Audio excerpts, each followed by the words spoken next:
Welcome to Modern Anarchy, the podcast featuring real conversations with conscious objectors to the status quo. I'm your host, Nicole. I tried to keep her quiet, but she's screaming outside of me. I tried to keep her hiding, oh, shut up. I tried to keep her quiet, but she's a wild, wild woman. On today's episode, we have painter and muralist Nico Cathcart join us for a conversation about advocating for yourself and dismantling oppressive systems. Together, we talk about recognizing what's within our control, the importance of anchors, and the inequities of the public art world. Y'all, this episode, oh my, where do I begin? Nico just has such a positive outlook that I think so many people can benefit from. And I think it's very, very clear why Keith nominated her to the podcast. And so y'all will see the connection immediately, just this positivity about recognizing what's within your control and also being brave to stand up for change and actually show up to do that work. So y'all, I really hope you enjoy today's episode. And I just want to say thank you to all of the listeners that have written in nominations for the podcast. I am loving seeing all the different people that y'all are connected to and look up to and want to see on the show. So keep sending those in. I will be responding to them as they come in. And I want to invite everyone to take a step of action. Nico and I had talked about including a transcription of the podcast. That way, if people cannot hear, that they'd be able to have a written form of our conversation, and the podcast and all these conversations on here would be accessible to all different people. But Anchor does not have this tool. Anchor is a huge hosting site, one of them that I work with and many other podcasts work with, that doesn't have this function, and it limits the description of our episode descriptions. So that means I can't put a transcription there. So what I did is sent in a request to add this feature, and I also included in the show notes a hyperlink to Anchor's little form thing so that you as a listener can also say, hey, I'm a supporter of Anchor podcasts and I wish that we had this feature so that we can make podcasts more accessible to all different types of abilities. And so I want to invite you to take part of the action of making podcasts a more accessible space by doing that below. Otherwise, let's get into the episode and tune in. How are you doing today? I'm doing great. It's today, after I'm done with this podcast, is my first day off in like 3 weeks, so I'm really excited. Oh my god. What have you been doing in these last 2 weeks? This week I've been working on, there's this monster commission back here. Yeah. And then catching up with everything that I missed while I was gone. I did Art Basel down in Miami, which is like a week and a half of just pure insanity. I did 2 walls in 6 days. And oh, wow. Met like literally all of the people. So wow. It was kind of nuts this year. I think everybody went a little crazy because last year was canceled. So like compensating for that lack of a year of art. And then, are you familiar with what Art Basel is? No, tell me about it. So it's down in Miami Beach, and there's a bunch of art fairs. It's like an international art fair, so the best of the best galleries in the entire world come to Miami for this week. And then the street art scene has like this whole place in Wynwood, which is like a neighborhood over the bridge in Miami, where like the best of the best street artists come. Wow. So it's absolute insanity. Like, everybody there is from the art world. Everybody has, like, their own thing going on. And you just kind of, it's one of those things, you hit the ground running and you don't stop. Yeah. Okay, so is this something that you're invited to? Yeah, I did a mural festival called AWOL Mural Festival, which is part of the Art Basel thing, but like Art Basel is like a million art events that aren't actually affiliated, you know what I mean? Sure, yeah. So AWOL is a public arts initiative that goes into the schools of Miami and kind of says, hey, let's give the kids something cool. We have this great event happening. Let's bring like international level artists to come like repaint the schools. So I did a school called Arvida Elementary in Miami, which is a little outside of the Wynwood area, but the kids were all amazing. I could tell that it was like affecting their day-to-day. And I did a big 3-story mural there of a Cuban American woman who has ties to Miami. Amazing. It was like an ocean conservation piece. Yeah. So that was huge. I did that in 6 days, and Wow. I had a little bit of help, like rolling out the first colors, but mostly by myself. So. Wow. And then when I finished with that, and like a little overlapping, I worked with the Few and Far Women, which is an international all-women's paint collective that comes out of graffiti.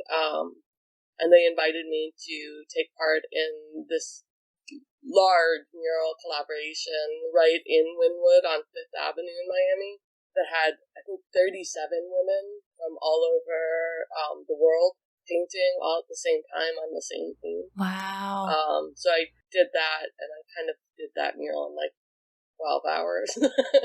Oh my God. And then hit up all the art fairs and then flew home and started right. Bad Boy. Crazy. Could you tell me, like, what is the normal amount of time it takes to finish a piece like that? Because I have no sense of, like, what I would expect for hours-wise to do something like this. It kind of depends on necessity. Yeah. I'd like to take a lot more than that. The one that was Few and Far on 5th, I had known that I had a huge one with AWOL, so I was like, give me a small piece. So that one's, like, really, like, 8 feet by 8 feet. It's real small. So okay. 12 hours is not bad. The AWOL one, which is 3 stories and like 60 feet wide. Usually I would like to take around 2 weeks for that, but I took 6 days. Oh my God. Wow. So, okay, yeah. wow. You do what you need to. Exactly, yeah, when you're in that circumstance. But it sounds like you're well known within the community and getting invited to very prominent events. Well, I don't know about that. It's a big world, but... Oh, I'm gonna bid you up. I mean, come on. You said these were the best of the best, and it's an invitation thing.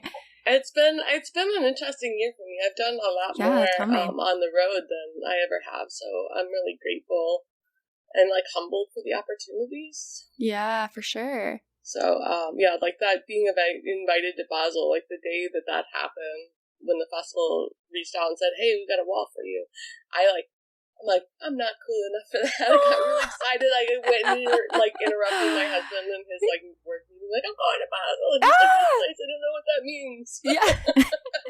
But to you, it's everything. Yeah. That's amazing. I said that's amazing. Have you integrated what that means to you as an artist? I haven't yet. I'm working on it. Yeah. I think that the project is such a really cool way to get, started with that scene. That was not the central, thing that was happening in Miami that week, but I feel like that's one of the more impactful things because it went into the community. Mm-hmm. And I super love projects that take the community into perspective when putting themselves together because my industry can be used for gentrification so easily. Right. Big developers can throw money at you and make it look like it's local. Mm. Right. So being involved with something like AWOL is really important to me, like as an artist, to feel like I have a connection to the community and that I'm not just trying to whitewash their walls. Yeah, because this is the one that was with the kids. Right. So they didn't really help me paint it, but they did come out and talk to me. The best moment of that wall had nothing to do with paint. So I'm deaf. I'm talking to you with about hearing aids in here and a little microphone. So that makes it hard for me to be painting and people to talk to me, Because usually people can talk to you while you're working and I need to turn around and look at you and know. So I came down towards the end of the mural and this little girl came and tugged on my shirt and said, I heard you're deaf. I sang. She said, thank you for the beautiful art. Oh. And I just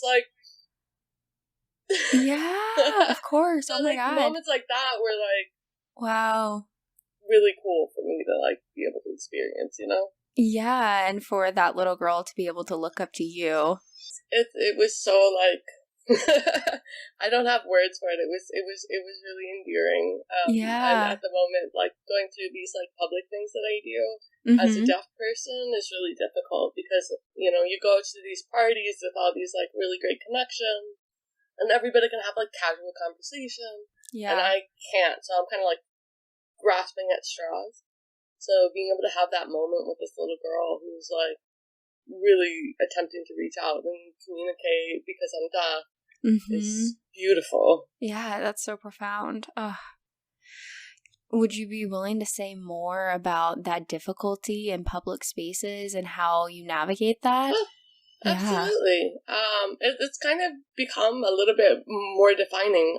I sound, to anyone listening to this, I probably don't sound deaf because I'm a late deafened adult.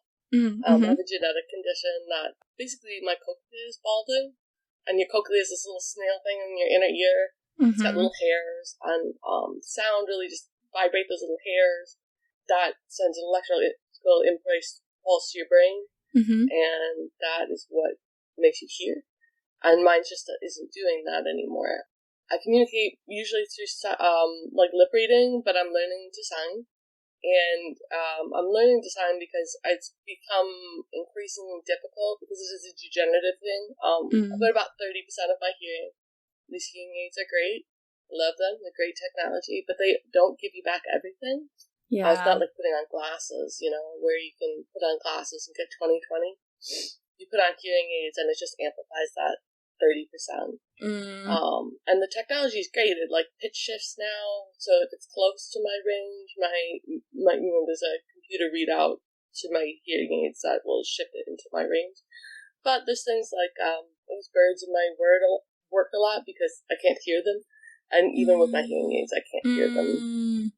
So that just makes casual conversation really difficult. Yeah. And when you work in like the arts, some of it is based on your talent, but a lot of it is about like how you navigate, the world, like how you make connection.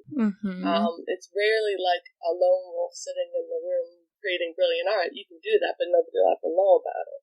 So I get put in these situations like Basel where you're going to art openings and all these things with like people that are also working in your community, and you just find these moments where you just like, I like to call it like Charlie Brown's mom, like somebody is talking to you and you get the noise, but to me it's like it's like I'm underwater or something.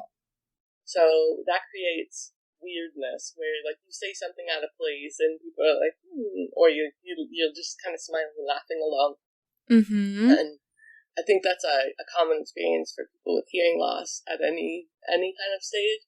Yeah. And the worse it gets, the more I realize that I need to be able to sign to communicate because it's just easier to do. Yeah, certainly. Yeah.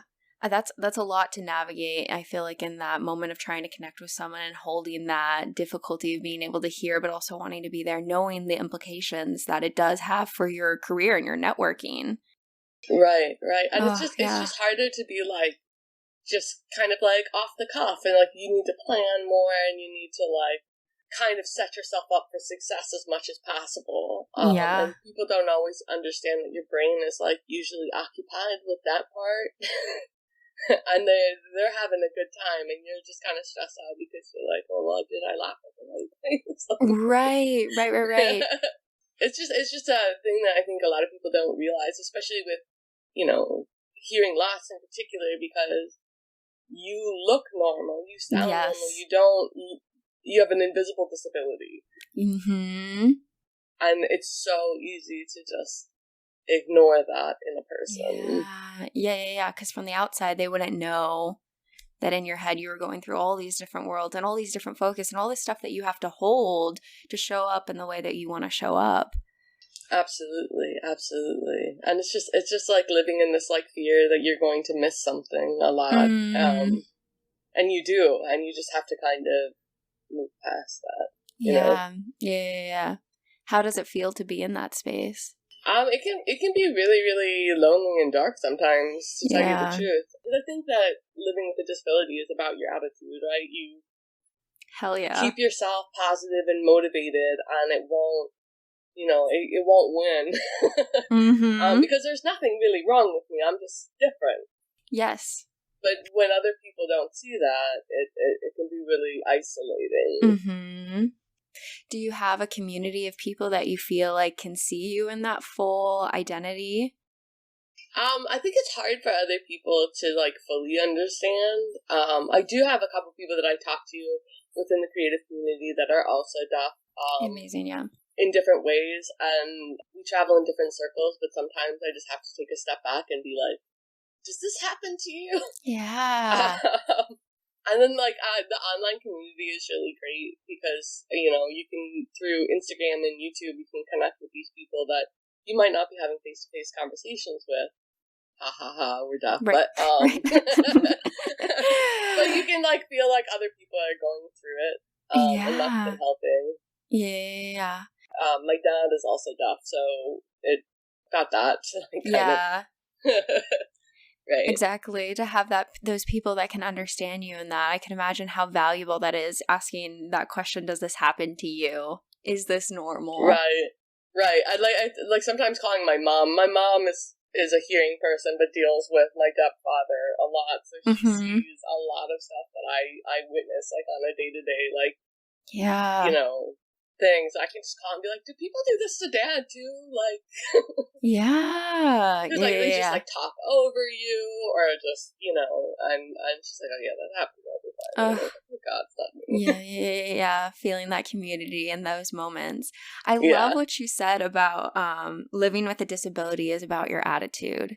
I think it is, because it's really easy to let the unfairness feeling like take over. I'm totally guilty of that. I mean, no one goes through disability without frustration, but I try and psych myself up, and my partner's really good at telling me, like, hey, you're doing all this stuff that, like, people in your community, like, your work community want to do, and you're doing it with this big disability that no one sees, so remember that. And if I go into it with that, then, you know, I'm giving the best I can. Right, of course. Were there times where you felt like you were really stuck in that headspace of focusing on the unfairness of it?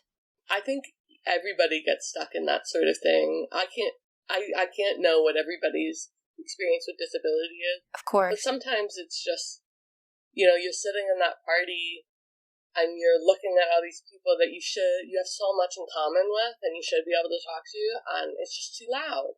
And, you know, no one will make that extra step for you, and you're just kind of sitting there and you're like, oh man, but this is the person I really want to talk to. And I think it's really easy in those moments to, like, just get lost in that kind of isolation. And I'm sure that happens with everyone who has a disability, and it's really just a game of getting from that place to an okay place and knowing that it's not you. How did you go between those two places? It helps when you have an anchor, I think. My anchor is definitely my partner, so I'll be in those places. And usually when I'm in those places, I'm far from home because I've gotten myself in that situation. And I'm sitting, and it's almost always some sort of bar, party, or like industry thing, and I'm just like, like, I've said something that's been misunderstood, or like, and I'll just get my phone out and like text my partner, like, just say something nice right now. And he'll help me get back. I'm learning to do that for myself. It always helps to have like an anchor in the world. Oh, of course. I feel like there's so much pressure that we have to be able to self-soothe on our own all the time, that we need to be able to control all of these emotions and be perfectly capable of handling them. And like, yes, to some degree, that is a good point. We don't want to be codependent, but equally it's so good and normal to lean on the important people that see you fully in who you are in those moments to feel that connection and community. Yeah. I think we're living in a time that there's a lot of like unprocessed and difficult things. To have a disability in the middle of these times is just, you know, it's extra. Yeah. Like we're dealing with like a collective trauma of a pandemic, and, you know, everybody's on edge because of that. You add on something, you know, it gets. Have you ever heard of the spoons theory? No, and I am ready for you to tell me. I cannot tell you the exact person that came up with it. I read about it in a paper about psychology in people that deal with chronic disability. And specifically, this one was about chronic pain. So it's like you start your day with a certain amount of spoons, right? And then, like, maybe, it hurts to get out of bed, so that takes a spoon, and, you have to talk to someone on the phone, that takes a spoon.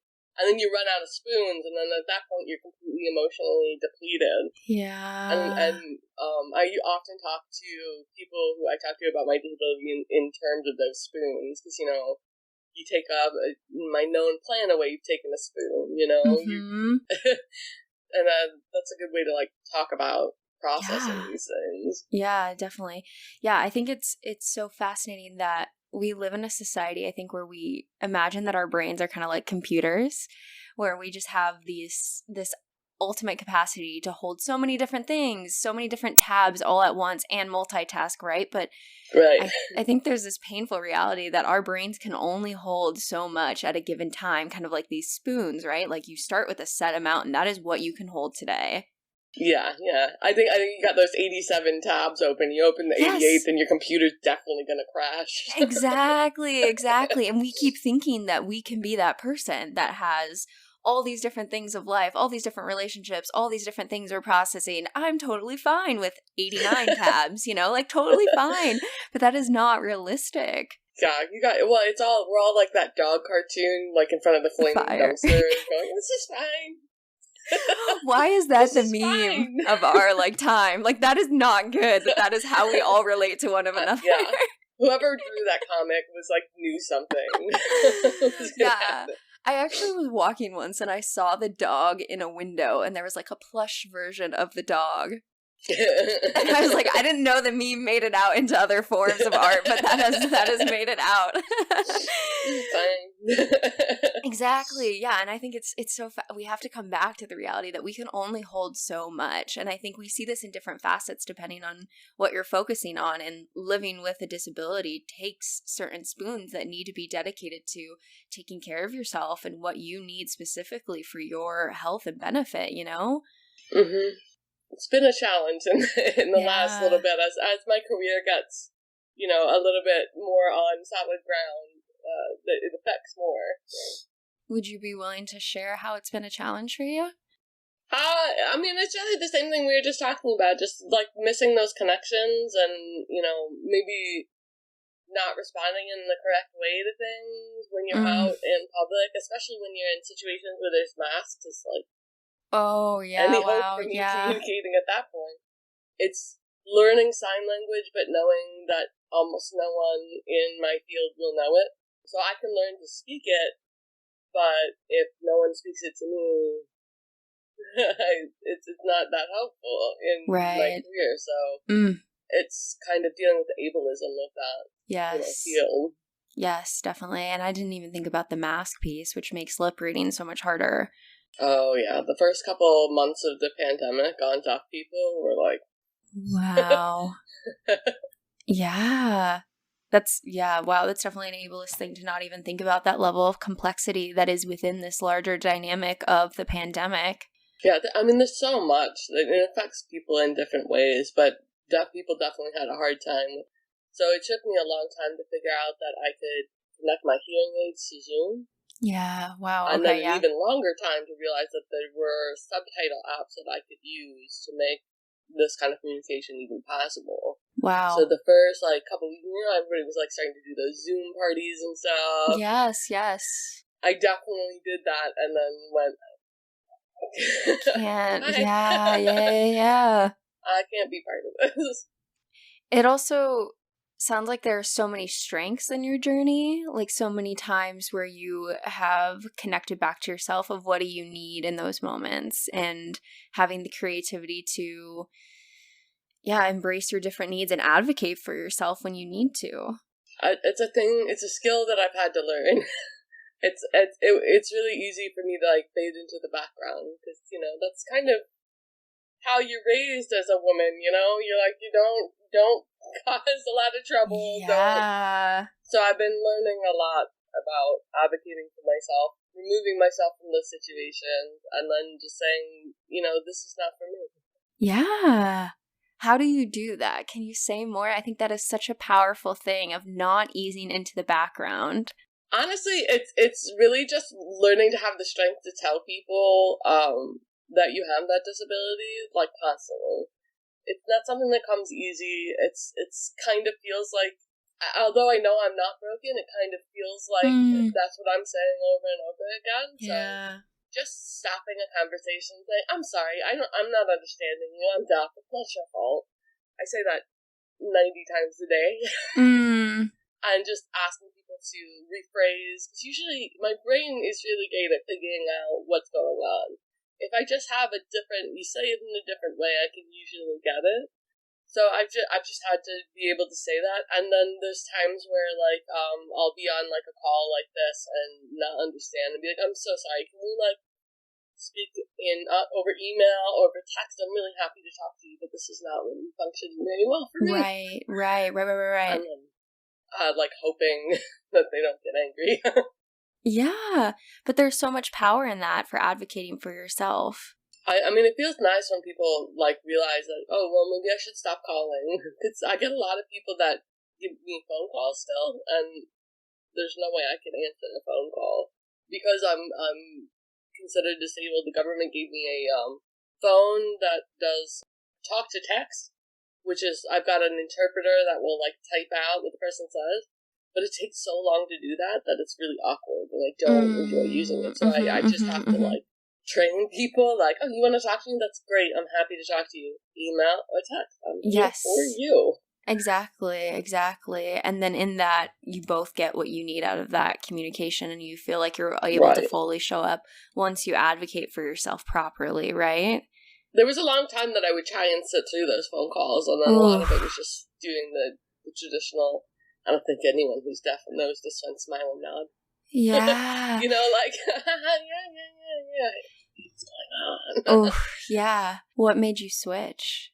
I think it was honestly just missing information, like, not realizing I was supposed to be at this place at this time because I just didn't get that information. Even though that person did convey it to me, it's not their fault that they didn't understand how bad my hearing loss is.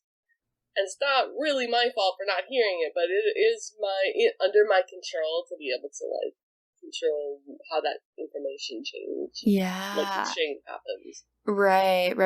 I love that reframe. I mean, there's so much of our life that is completely out of our control, right? I mean, so many things even beyond a disability of just this life that we live in that we cannot control. And to bring it back to what we can focus on is advocating for yourself, saying this is what I need here, and focusing back our control to those smaller variables that we can change is so powerful. Yeah. And I still live in this, like, worry that I'll lose opportunity because of it, but I just kind of have to, like, you know what, maybe that wasn't the opportunity for me if they're not going to, you know, respect me enough to understand that I cannot be on a phone call. Exactly. And those are maybe not the people that you want to be in relationship with, if that's what they are. And at the same time, I mean, you equally have unique opportunities that other people will never understand. That moment with that girl that came up to you and that connection. Yeah, that's a beautiful thing. And I think it's important for people who live with deafness. Like, I sat in a meeting recently and somebody asked me why they thought there wasn't more deaf people in the arts. And I went, this is really hard to get into that. You don't know that you can even do it. I was privileged enough to be sort of hearing when I started, but someone who is born completely deaf and uses ASL as a primary form of communication won't have the opportunity to just go into a gallery and have a conversation with someone unless they have an interpreter. You need that extra thing. So it's important, I think, for people to see deaf representations in the arts, to realize that you can do it. Like, seeing these new, like, the new, like, Marvel movie has a deaf character in it. And that's amazing. The actress who played it just, you know, did an interview in ASL where she said, you know, when I was a kid, I didn't think I could do any of that because I was deaf. You know, it's very important for, like, younger generations of disabled people just to know that you can. Like, you're not burdened by this thing that isn't workaroundable, you know? Right, definitely. Yeah, I mean, media is so powerful to portray potential worlds that people could embody, right? And so if you're living through this world with a disability and not seeing yourself in all of this media that's coming back, it's really hard to ever imagine you could be in that space. So yeah, you occupying this role within the arts community, you're a whole symbol to other people who I'm sure look up to you and the work that you do. Thank you. I think it's like a double-edged thing with me. I do, you know, because I'm disabled, but I'm also a woman working in an incredibly inequitable, you know, industry. So just trying to like push forward is making a point. It's an important thing to do. Yeah, definitely. I mean, those two identities definitely intersect, being a woman and having a disability, and that can create even more complexity in this dynamic of an art world that is so based on a lot of male power and networking. Yeah. It's like there's a certain point of people that like just dismiss me just because I'm a female talking very loudly about female issues. So deafness on top of that. Oof. Yeah, how do they dismiss you? I'm so curious. What is the vibe that you're getting? You know what? I think a lot of it is a passive dismissal. Oof. If you know what I mean, like. Yeah, tell me. When you look at like the lineups in like the major galleries, I think there's like 30% of those galleries are women. Like artists that are being represented. Art collections are mostly male right now. They're changing. They're starting to change. But when I was growing up, when I was that little girl, I didn't learn about a woman artist. You know what I mean? Yeah. And the art world works very similarly. They'll have like maybe one woman in the lineup. Now that's not everybody, but the powers, the very big powers with all the money, it's still like that. Yeah, they have a lot of control to choose who gets to be represented to the world. Right. And I think like people will often say, well, art like, you know, that doesn't sell, and it's like, well, that's because you don't sell it. Oh yeah. Yeah. They have talked about in film how that was something that was happening where like originally when film was getting really popular, all of the genres were very male focused because they didn't feel like a female audience was there to buy and pay for tickets to go to the movies. And so they just skipped out on this whole genre and this whole slew of people that would have connected with that. And they're realizing that, wow, there actually is a whole group of people now that they're trying to sell us with movies now. It still comes back to capitalism. It works very similarly because it's the same people in control of these decisions.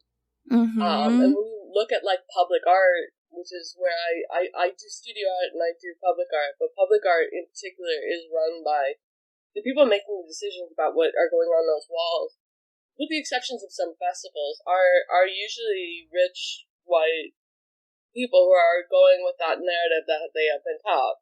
Yeah. It's interesting to like navigate that industry and see the inequities like daily. Yeah. How do we dismantle that? What do we do? How do we destroy it? Honestly, I don't know that I have the answer to that, but I think it is part of it lies within the patrons of the art questioning the decisions that are happening. People have a lot of power, and if people are, you know, looking for and actively supporting women artists or artists of color or artists with disabilities, that speaks a lot. Galleries will listen up. And, like, if you see what happened, like, in New York with the Matt and the Sackler family, people, were protesting and, you know, calling out that, you know, connection.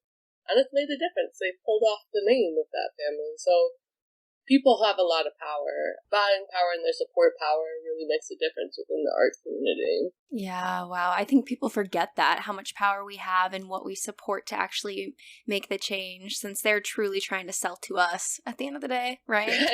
Right. So like if you're like seeing new art going up on your block and it's not addressing what's happening within the community, speaking up is the only way they could, you know, do that. Or asking for art of specific groups would be amazing. How would someone ask or speak up for that? I mean, I think honestly showing up to whoever's putting it on, like you see someone starting like a fundraising project, questioning who is being, hired for this. It's, it's hard to do, but you have to kind of seek out opportunities, and it's different for each wall, but large developers are putting up walls, and, the community can have a lot to say about that just by reaching out to them. Yeah, certainly, because, I mean, I live in Chicago, so there's just wall art all over the place, but not being necessarily in that artistic community, I wouldn't even know the first place to start to even ask for a change in representation. Like, I wouldn't even know what to Google to even find out who controls these sorts of things, to even start pushing for a different change. The community can talk to city council. You can talk to, your local representatives about, like, how is this being done? Yeah, I didn't know about this. And yeah, I think that's an important piece of, like, where is the advocacy and this sort of thing? Like, what can we do to make this change happen? Right. I think a lot of artists are starting to wake up. I think with public art in particular, if you're working and not actively, being vocal about representation, about issues that matter, and you're kind of wasting the privilege that you have as a public artist. Yes. But we can't do everything. We have to, like, give us the walls. Right, exactly. This is a community effort to be able to make this society better. Right. And, I try really hard, and I'm not perfect, but I try really hard to make sure that everything that I do means something. It's not just decoration. When I do street art, murals, it's an old art form. It's one of the oldest piece of art we have. Really? It's a drawing on a cave wall. Yeah. And it's always been the art of the people. It's been an art of communication. And it's an art that, gathers people. So, trying not to be decorative is really important to me. Yeah, no, I appreciate that, and I just want to say thank you for that work and to be so intentional in that it's a big honor to be able to chat with you and to get to hear that perspective, right? Oh, thank you. Yeah, so many people could just take that opportunity to have that wall, that chance, and use it for their own gain and, push what sells to be able to make more money, to have more security in this life, and yada yada, right? So, like, for you to be actively going against that status quo and pushing for a better society that you believe in takes a lot of guts. It's not an easy job. It's a really fun job. Yeah. But it comes with a lot of it. I know, which is why I want to say thank you. Yeah. Thank you. Yeah, of course.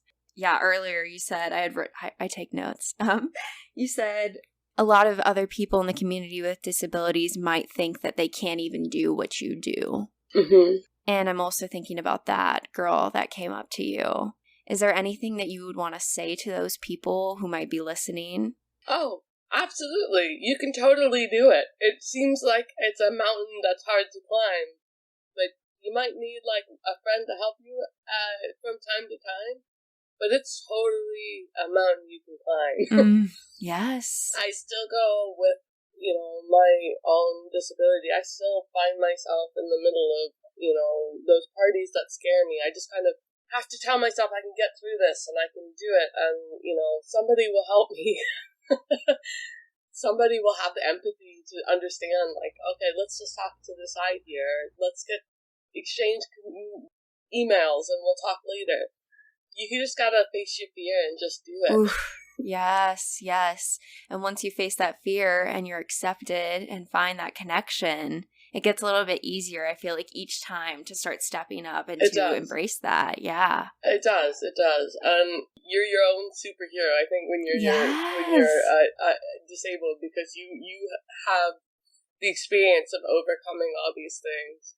And other people don't. Like, they don't understand that feeling of, I have faced something that I did not do to myself, and made everything seem impossible, but I can just do this. I know I can do this. Yes. I love that. That might have to be the title of the episode. You are your own superhero.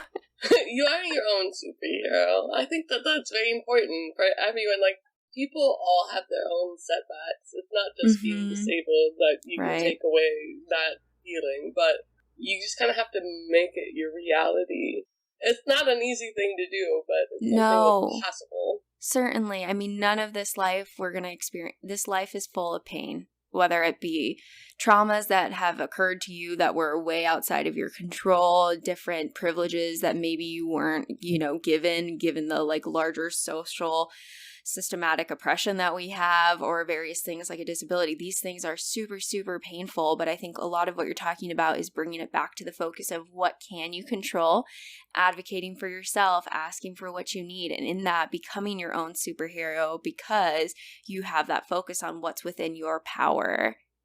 Absolutely. And you just have to know yourself and know what you need to ask for. And it's an ongoing thing. You have to be able to forgive yourself when you slip up a little and you find yourself in that situation where you're just totally lost. That's okay. You do it next time. Yeah. I can definitely see why Keith wanted you to come on the show. Oh, yeah? Yeah. Keith is one of my favorite people. Yeah. He came over for Thanksgiving. It was fun. Oh, yeah. He is such a good ball of energy. I love his perspective. And he also has such a positive outlook on life that I really appreciate. He does, and sometimes, when things are really frustrating, just sitting with Keith on my back deck and just, complaining about stuff, and he's like, yeah, but you know what? You got this. Yes. He can be an anchor, too. Oh, hell yeah. Yeah, I recorded with him during my semester at a lower point where I was just so stressed out. I, was chatting with him, and I was like, I don't know if I can do this, man. I don't know. You can't be unhappy and talk to Keith. Exactly. Yeah, exactly. Yes, which I love that, and I love that energy. And yeah, I can see why he sees so much strength and beautiful things in you that, yeah, I just have had the pleasure of getting to see your world and your strength. And yeah, thank you. Thanks for having me on. Of course. I do ask one question of everyone, and I think it really reminds me of the question that you ask your mom about your dad. Does this happen? To him as well. I ask everyone on the podcast, what is one thing that you wish other people knew was more normal?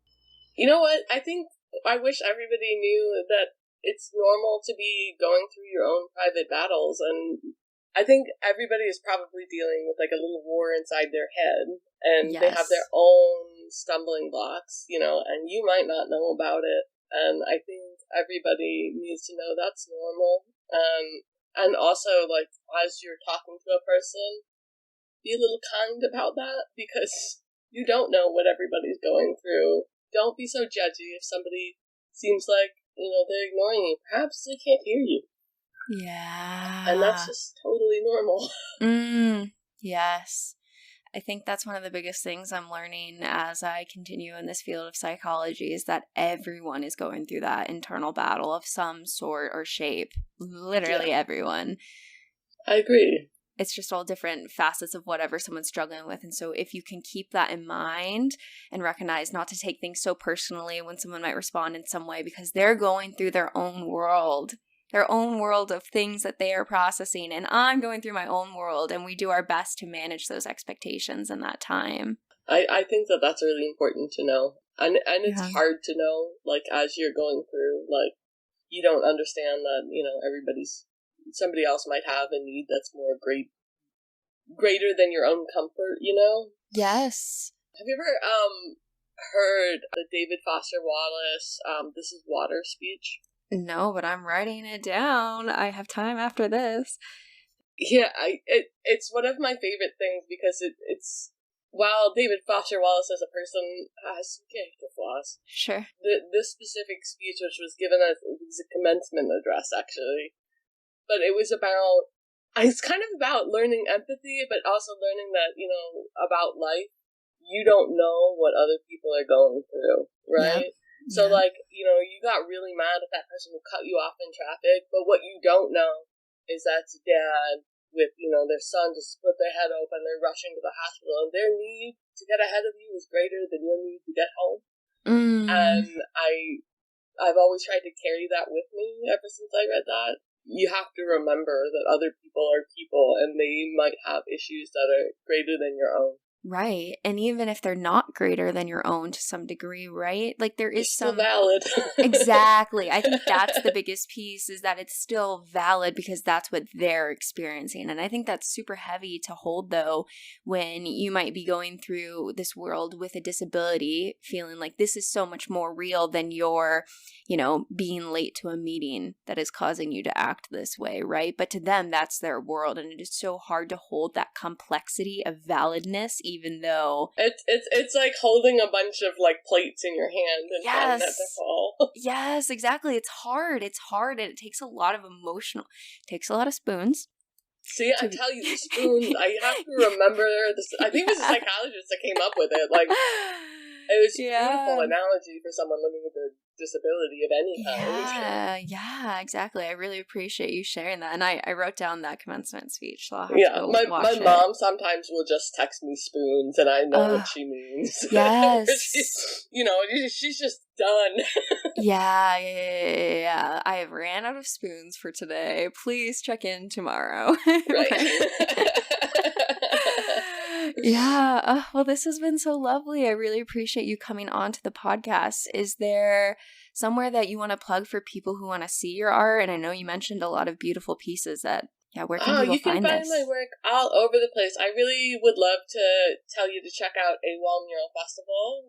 They are constantly looking for money because it's a festival done by artists for artists. I'm hoping I should be back next year, but they need some financial support. I'll tell you to check out Few and Far Women, which is the largest all-women paint crew in the world. And then for me, my Instagram is just my name, Nico Cathcart, and you can catch up with what I do there. You can find my work in actually Beijing, China for Art for the People, which is done by the U.S. Embassy, taking muralists that work specifically with climate change and blowing their work up big, work that was done in the United States big, and they're all outside the U.S. Embassy in Beijing. And you can also check out my website, which is just nicocathcart.com. And you can reach out to me with questions anytime. Awesome. And I'll also keep hyperlinks, so if anyone ever wants to find it, will be all in the show notes. So, yeah. Well, thank you. I really appreciate your time. Thank you so much. I appreciate you having me on. I'm glad Keith made the connection. Yeah. If you enjoyed today's episode, then leave us a 5-star review wherever you listen to your podcast. And if you're a part of the anarchist community, then follow us on Instagram or nominate a guest for the show by sending in a letter to modernanarchypodcast@gmail.com. Otherwise, I'll see you next week.